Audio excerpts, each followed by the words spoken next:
Okay, well, I got 10 o'clock. Appreciate everybody for joining us for today's coffee break. My name is Aaron Morris. I'm sales engineer with Long in Colorado Springs office. Today we're going to be talking about DX, dedicated outside air systems, and DX with heat pump. We're going to focus on package systems. So for us here at Long, that's going to really be Daikin Applied and Valent air systems. If you get into larger or more custom systems, we can look at custom offerings like Innovent and Munters and other custom manufacturers. But today we're really going to focus on package systems that we have available to us through Daikin and Valent. So here we'll start with Daikin's offerings, which range all the way from 3 to 150 tons, mainly with the line of Rebel rooftop systems. And any of these can be 100% outside air, configured for 100% outside air. We have several different heating options, and the cooling range can handle that 100% outside air condition. So here you can see our different cabinet sizes. So we've got the smaller Rebel system that goes from 3 to 30 tons, and there's actually 3 different cabinets there, an A, a B, and a C cabinet. Those are all available with air source heat pump as an option. And then you can see the Rebel Applied 30 to 68 ton offering, the DHSA model is also available with air source heat pump up to that 68 tons.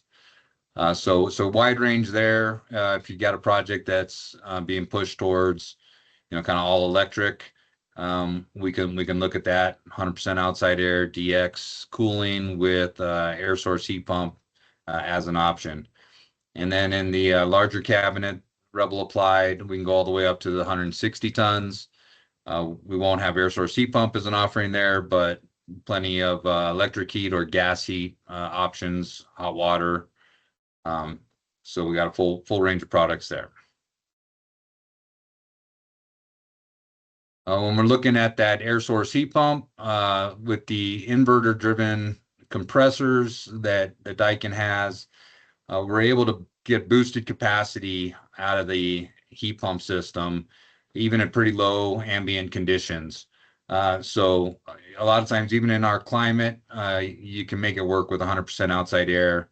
Oftentimes, so you can see on the left there, the kind of boosted capacity that we get by ramping up those compressors when needed. And then on the right, you can see, we can look and size the heat pump so that we know where we're going to meet your heating load and where we're going to fall short, and make sure that we size supplemental heat accordingly so that you have that backup electric, or we can do a hybrid air source heat pump with gas heat option.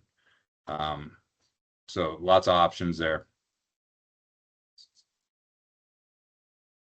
And then another way to kind of maintain that entering air temperature to the heat pump, so the heat pumps can run down to 0 degrees ambient, but the entering air condition to the heat pump coil is it varies by size, but it's going to need to be somewhere between 20 and like 42 degrees hitting that entering air condition to the coil, depending on the size of equipment and the manufacturer. So in many cases, if you have exhaust air to work with, by adding energy recovery with either a core or an energy recovery wheel, we can precondition that outside air before it hits the heat pump coil to be able to get more hours out of that heat pump coil before we need supplemental heat.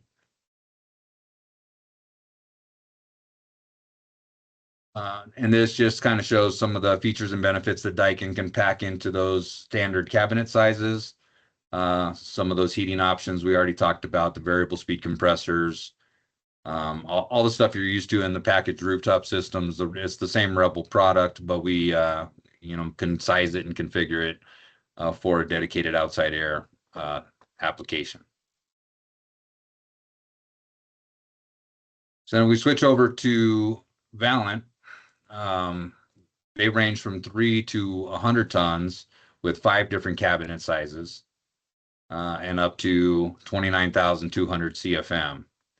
And you can see the statement there, highly configurable, even though it is a kind of standard cabinet size packaged equipment. They give us lots of options to configure to meet the application. Here you can see the airflow ranges between the different cabinet sizes. And a picture on the right, they're just showing how tightly they can pack everything in there. That picture on the right, that unit does have an energy recovery wheel there on the end where the hoods are. So they can fit everything in real tight if needed. So if we were doing a core heat exchanger, that unit would get a little longer, but it would still be the same cabinet width and height.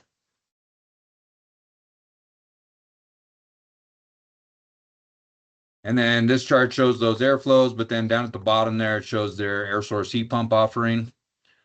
So currently, air source heat pump is available in the 112 and 212 cabinet sizes, which will get us up to 30 tons. Valent is working on expanding air source heat pump offering into the 312 cabinet, so that's hopefully coming soon.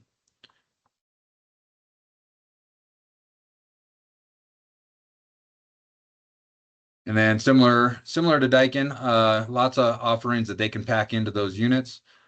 So just depending on the application and the project, we can configure these to have the right kind of supplemental heat, hot gas reheat if we're doing dew point control, which if we're looking at a DX DOAS unit would be recommended. We'll get into that in a little bit. But yeah, lots of options. And really, so with Daikin and Valent, they have similar offerings, but performance varies, size and weight varies. So really, I would say if you have an application, talk to your long sales engineer, and we can help you determine, which product is going to be the best fit for your application. Again, with Valent, you have the option for both energy recovery wheel, sensible or latent, and cores as well. So depending what your preference is there, what the project requires, we can configure the unit accordingly.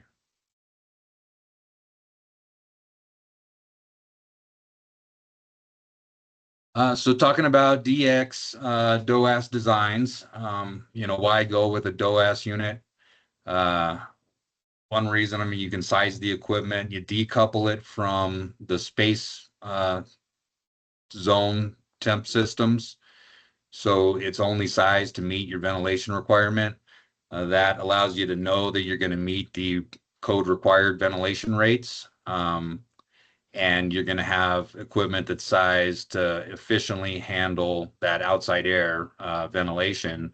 And now you can size your zone system to efficiently handle the space temp heating and cooling requirement. It'll also allow you improved humidity control, which we don't think about a lot here in Colorado. But when you're dealing with a DX DOAS system, you have the availability in the equipment to be able to control to your leaving dew point, so that you can on a summer monsoon type day where we have a lot of humidity, make sure that you're not adding more humidity to your building and to those zone systems than you want. And then it enables you to look at other zone systems such as VRV or chill beams that aren't meant to bring in a ton of outside air, but can very efficiently handle the zone temperature. So you can decouple those two systems. So talking about like that summer monsoon day, this just kind of shows looking at the design dehumidification day when you're sizing your DX circuit on a DX DOAS system. That will allow you to maintain those humidity levels year round, even here in Colorado, where there's limited number of days where that's going to be an issue, but we do see humid days during the summer months there. That'll keep the space comfortable, avoid that kind of stuffy feeling in different areas, and keep those loads off of your zone systems. Here's just a little schematic of like that decoupled system where the DOAS unit is strictly handling ventilation, outside air, bringing in that code required outside air, conditioning it so it can be delivered directly to the space, and then having separate zone systems that are using recirculated air to efficiently maintain zone level space temp requirements. Again, we would see this commonly with VRV systems, chilled beam systems, but could be applied to other systems as well. And then kind of a final note on these DX DOAS systems. I think we're all used to seeing AHRI 340, 360 ratings, which AHRI 340, 360 is meant for mixed air rooftop units. So DX cooling in a mixed air rooftop unit where you're going to get an EER, IEER efficiency rating. But when we're talking about a DX DOAS system, the temperatures that 340, 360 would have you test under don't really apply to a DOAS system. So for instance, AHRI 340, 360 wants you to test at 80, 67 entering air conditions to your coil, and wants you to test between like 250 and 450 CFM per ton, which those don't line up for a DOAS system. So AHRI came up with a standard 920. It's been around for a while, but as DX DOAS systems become more popular, we're seeing it implemented more here lately. So I thought it would be worth bringing up. So AHRI 920 is specifically for DX DOAS systems, 100% outside air. And instead of using the EER, IEER, they're looking at moisture removal efficiencies. So you're going to see metrics as MRE, or the integrated seasonal moisture removal efficiency, which is the ISMRE. And in the case of a heat pump system, it would be an ISCOP. So look for that when we're selecting 100% DX, 100% outside air DX DOAS systems.